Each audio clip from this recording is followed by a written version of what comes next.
Okay, well, thank you so much, Chair. And I want to come back to the idea of data because it goes back to the idea of invisibility again. If you don't track it, then you don't know it, and then it's invisible.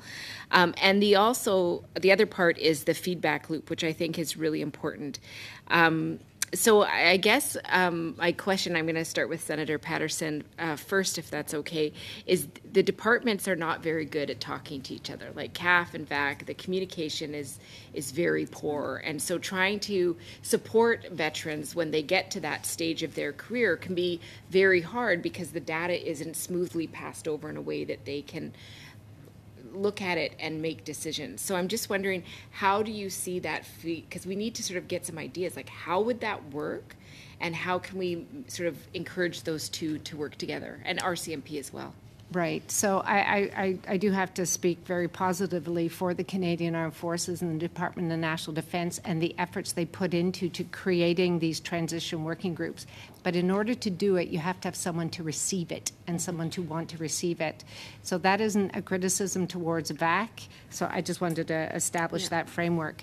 So there are already mechanisms in place between VAC and CAF, and I cannot speak to the RCMP, to actually create that space. And so I think they can do it. They know what they're doing, what they need to look for. They have access to funded research through CIMBER. I'm sure you've heard about that group. So I think as part of a recommendation, it really has to be, we need you to work together to get these feedback loops, data exchange, so it becomes information. And so that is what I'd recommend. It's pretty macro level, but there are mechanisms in place that need to be enhanced.